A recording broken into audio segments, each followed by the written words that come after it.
Well, I have my trail set made. One thing I decided to go ahead and put it right here. What I like about this west bank is the nice loose soil there to work with. The problem I have is it's got enough back to it that obviously a coyote can't come around from the back side and get back in your hole. So you force them around this side. The only thing about it is it's a flat bank. So I need to, for me, the way I make my set, I'm going to go ahead and show you how I take the back of my hammer here. Let me pull it out. That's my hammer, and got some spring steel welded to the back of it, and I'm going to go and cut a notch into the bank, as a pretty good one, to help with the animals from reaching in on the side. So I'm going to give them just one way to come in. So let me show you how I make that cut into the bank, and I'll turn it back on here in a minute. Okay, as I mentioned, I was going to go about halfway, and that's what I did. I just left the drill sitting in there to give you an idea where it's at. This hole happened to, just the way the dirt works best in this hole, it's almost straight back in. There's no 45, it's really a 90-degree angle if you want to put a specific to it. So that's the dirt hole, how it's done, and I'll go and clean it out, and I'll put the trap in, let you see where I'm starting from, is before I start to cover it back up. Okay, my trap is in place.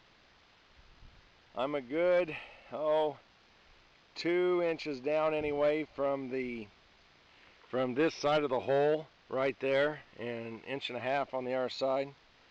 It's right in front of the hole.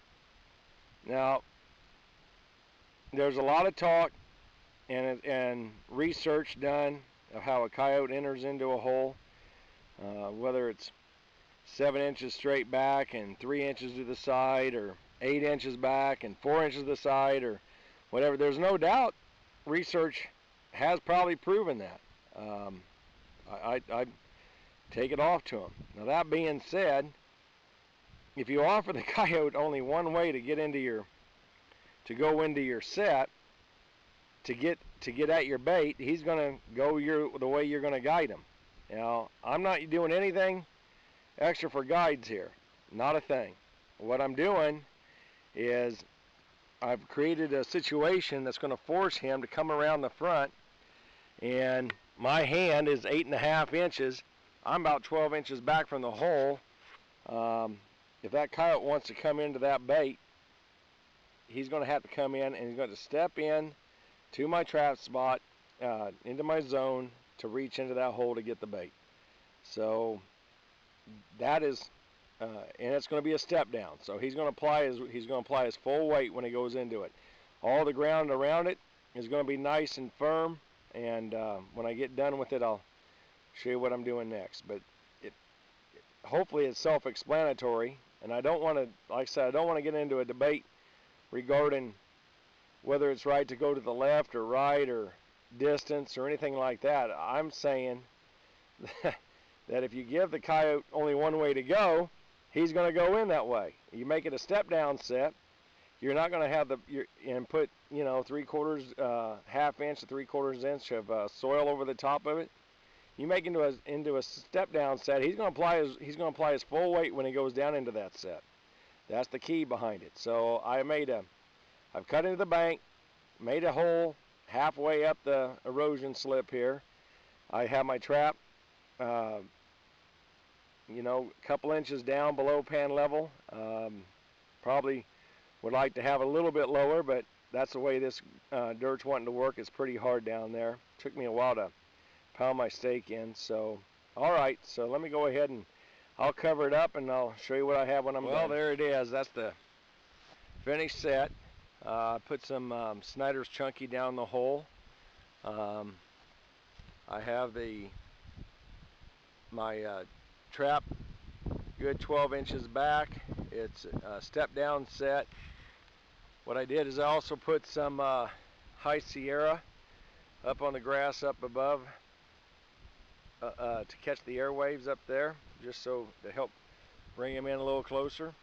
To age the set with the dryer dirt, I just came over with my sifter and I scooped up a little bit right there, and I just gave a top dressing to my set. So, you know, it's not hard to go ahead and age a set in. I didn't put a lot of grass in with this one. I just, what fell, and it'll age even more over time. This is Kansas with a lot of grass. So, what I noticed when I was looking for my step downs, or for my trail set, I found this trail that's a real faint coming up out of here. So as I was looking for a position to put my trail set, I'm following up this. This is more of a game trail right here. It's rather faint. So it leads me right up here to the main trail. So I put a piece of scat, and I'm using that taller grass just to the left of the scat for my kind of a scent post, if you will. This is aged in the best I could, and get a little bit of dew and frost. That grass that's kind of standing up a little bit, it'll lay down nice, and I think it's going to be a good junction. Give you an idea where we come from there. Got a nice trail right here, game trail down here in the bottoms. Go back here toward the four-wheeler. And that is a big coyote. I'm telling you, that sucker ended up being bigger than I even thought it was, that red coyote. And right down here near my drill and my stuff is my Dirthole set. So we'll see what happens right there. But I like the fact how it's blocked in. The dirt worked very well for me. The hole dug very well for me. And lots of times you get lucky, and I think that'll be a good set when we get done. Nothing fancy about it. No offset or anything like that, just straight in. I'm about 12 inches back from the hole, but I did cut a groove into the bank, and I'm going to force that coyote in around the side. So I don't care what direction the wind's blowing. Once he catches wind of it and he starts to work the set, he sees the wool back in there, smells everything going on. In order for him to get in there, he's going to have to come in. Now, one thing I will also want to add is I left that, as I dig the hole out in between my legs there, my knees are on the ground, and as I'm digging the hole, I end up pushing up this mound of dirt that comes right just the way it is as I dig it out. Well, I go ahead and I pack that down with my hands and make it nice and solid. Now, the bad thing about this is it has a tendency to want to hold water. I will admit that. If I was in an area that gets more rain, I probably had to design it on a slant. Right here in Kansas, the rains don't happen very much, so I like that. It gives the animal a place to stand right there, and in order for him to work the set, he's got to move in straight in. So that's the set.